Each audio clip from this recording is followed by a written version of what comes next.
20 வருஷத்துக்கு முன்னாடி ஒரே ஒருத்தர் ஒரு நாள் என்ன ஊழியத்துக்கு வந்திருக்கீங்களா? ஆமான்னு. நாளைக்கு காலை எங்க சர்ச்சில் செய்தி கொடுக்க வரீங்களான்னாரு. ஐயோ, அதோட வேற என்ன வேலை இருக்கு, நான் காலையிலேயே வந்துடுறேன். எத்தனை மணிக்குனார்? 9 மணிக்குனார். 8:55 போன சர்ச்சு போட்டி இருந்துச்சு. 8:55 போயிட்டேன். சர்ச்சு போட்டி இருந்துச்சு. பாஸ்டரே 9:05 தான் வந்தாரு. அதுக்கப்புறம் வந்து பெருக்குனாங்க, பாய் போட்டாங்க. நானும் கூட உட்காந்துக்கிட்டே இருந்தேன். கூட்டம் எல்லாம் முடிச்சாச்சு. முடியும் போது 60 ரூபா கொடுத்தாரு ஆஃபரிங். நான் விளையாட்டுக்கெல்லாம் சொல்லல, 60 ரூபா ஆஃபரிங் கொடுத்தாரு. ஏன்னா அவரால் அவ்வளவுதான் முடியும். அன்னைக்கு 60 ரூபா கொடுத்தாரு. அன்னைக்கே பெட்ரோல் 30 ரூபாயோ 35 ரூபாயோ. 2 வீலர் தான் வச்சிருந்தேன். பெட்ரோல் போட்ட 35 ரூபாய்க்கு 25 ரூபா தான் கையில இருந்துச்சு. ஆனா நான் சொல்லுவேன், அந்த 25 ரூபாயில இருந்து ஆரம்பித்த ஆண்டவர் இன்னைய வரைக்கும் நடத்த வல்லமை உள்ளவராக இருக்கிறார். ஒரு நாளும் கர்த்தர் என்னை கைவிடவே இல்லை. ஆண்டவர்கிட்ட போட்டு ஒவ்வொரு நாளும், என்னப்பா 25 ரூபா கொடுக்குறாங்க, பார்த்து போட்டு கொடுங்கப்பா, கொஞ்சம் ஏதாவது செய்ய சொல்லுங்க, ஏதாவது ஆளை எடுப்புங்க, வர்றவங்களை ஏதாவது பார்த்து கொடுங்க கேட்டுட்டே இருக்கிறோம். நம்ம கேட்க வேண்டிய அவசியமே இல்லை. ஆண்டவரே ஆட்களை அனுப்புவார். அவருக்கு நம்ம மேல நம்பிக்கை வந்தா போதும். ஆண்டவர் அள்ளி கொண்டு வந்து கொட்டுவதற்கு வல்லமை உள்ளவராய் இருக்கிறார். அல்லேலூயா. இன்னைக்கு ராஜாக்களாக இருக்கிறோம். ஆசாரிய வேலையை செய்யறோமா? அதான் ஒரே பருவத்துல முதலாவது உன் அழைப்பை நீ முதலில் தெரிந்து கொள்ள வேண்டும். எனக்கு ஆண்டவர் என்ன வச்சிருக்கிறாரு? இப்போ சொல்றேன், திருப்பி சொல்றேன், கர்த்தர் உங்களை இன்ஜினியராக்க பரலோகத்துல நீங்க அனுப்பல, டாக்டராக்க அனுப்பல, உங்களை கலெக்டராக்க அனுப்பல. அதெல்லாம் தேவை, ஆசை. ஒண்ணு உங்க ஆசை, இல்ல உங்க அப்பா அம்மாவுடைய ஆசை, இல்ல யாரோ ஒருத்தருடைய ஃபியூச்சர் பிளான், ஏதோ ஒண்ணு. ஆனால் கர்த்தர் உங்களை ஒரு பரலோகத்தின் திட்டத்தோடு கூட அனுப்பி வைத்திருக்கிறார். அந்த பரலோகத்தின் திட்டம் என்ன என்பதை கர்த்தரிடத்துல கண்டுபிடிக்கணும்.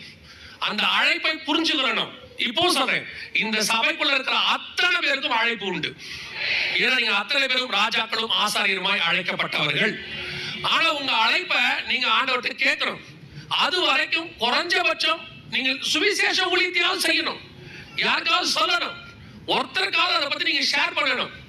நாம யாருக்கும் ஷேர் பண்ணணும். இப்ப வந்தோம், இப்ப நம்ம ஞாயிற்றுக்கிழமை நம்முடைய வேலை என்ன, ரொட்டீன் ஒர்க் என்ன, வந்தோம்.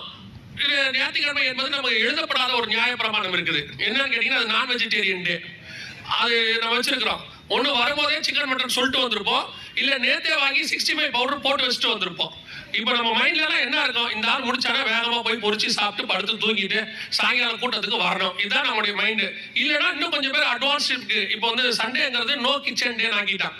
போகும்போதே ஏதாவது ஒரு ஹோட்டலை பாத்துறது, வரும்போது இன்னைக்கு நம்ம அங்கத்தான் போறோம். எங்களுக்கெல்லாம் ஞாயிற்றுக்கிழமைங்கிறது என்னன்னு கேட்டீங்கன்னா, காலையில 5:30 மணிக்கு ஒரு ஆராதனை இருக்கும், 8:30 மணிக்கு ஒரு ஆராதனை இருக்கும். 2 ஆராதனையும் அட்டன் பண்ணுவோம். முடிச்சுட்டு 3:30 மணிக்கு ஓப்பன் ஏர்னு சொல்லுவாங்க, இந்த திருப்பிரசங்கம், அதுக்கு போவோம். 6 மணிக்கு முடியும். 6:30 மணிக்கு மாலை ஆராதனை. அதுக்கு போயிட்டு 8:30 தான் முடியும். வீட்டுக்கு போகும்போது 9:30 ஆகும். காலையில 6 மணிக்கு வீட்டை விட்டோம்னா நைட்டு 9 மணிக்கு தான் வீட்டுக்கு போவோம். எங்களுக்கு சண்டேங்கிறது ஒரு ஃபெஸ்டிவல் டே மாதிரி. ஆண்டவர் பாருங்க, நியாயப்பிரமாணத்துல சொல்லும் பொழுது இஸ்ரவேலருக்கு 7 பண்டிகை நியமிப்பாரு.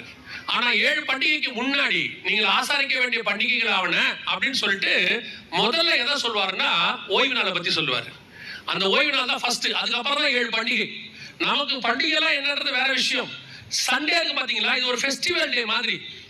இந்த ஒரு நாளை முழுக்க முழுக்க தேவனுக்கு யூஸ் பண்ணி ஏதாவது செய்ய முடியுமான்னு பாக்குறோம். நீங்க அதை ரிவர்ஸா பாக்குறீங்க. எப்படி பாக்குறீங்க? 6 நாள் வேலைக்கு போறோம், ஒரு நாள் தான் இருக்கு. அந்த ஒரு நாள்ல தான் நம்ம எல்லாத்தையும் என்ன செய்ய வேண்டியிருக்கு? செய்ய வேண்டியிருக்கு. அந்த ஒரு நாள் தான் சிக்கன் மட்டன் சாப்பிட்ற நாள், அந்த ஒரு நாள் தான் துணி துவைக்கிற நாள். அப்ப இந்த ஞாயிற்றுக்கிழமைங்கிறத நீங்க எப்படி ஆக்கிட்டீங்கன்னா ரிவர்ஸா பார்த்துட்டீங்க. இந்த ஒரு நாள் கர்த்தருக்குரியது. இந்த ஒரு நாள் முழுக்க தேவனுக்கு என்று எதாகிலும் செய்ய வேண்டும். 6 நாள் நீங்க எடுத்துட்டீங்க. ஒரு நாளாவது ஆண்டவருக்கு கொடுங்க. ஒரு ஓபனர் மினிஸ்ட்ரி செய்யுங்க, ஒரு ஹாஸ்பிட்டல் மினிஸ்ட்ரி செய்யுங்க, தெரிஞ்சவங்களுக்கு ஊழியம் செய்யுங்க. சபையில எவ்வளவு ஊழியங்கள் இருக்கு, பாஸ்டர் கேளுங்க, நாங்க ஏதாவது செய்யட்டுமாங்க. இப்ப யோசிச்சு பாருங்க, நீங்க அத்தனை பேரும் இங்க உட்கார்ந்து இருக்கிறது எவ்வளவு சந்தோஷமா இருக்குது. அது எங்களுக்குலாம் ஒரு சந்தோஷம். சர்ச்சு நிறைவா இருந்துச்சு, எல்லாரும் வந்துட்டாங்க. முடிஞ்ச உடனே சாட்சி சொல்லுவோம், எல்லாரும் வந்துட்டாங்க. நீங்க அத்தனை பேருமே ஊழியம் செய்ய ஆரம்பிச்சுட்டா கர்த்தருக்கு எவ்வளவு சந்தோஷமா இருக்கும் பாருங்க. மதுரைக்கு என்ன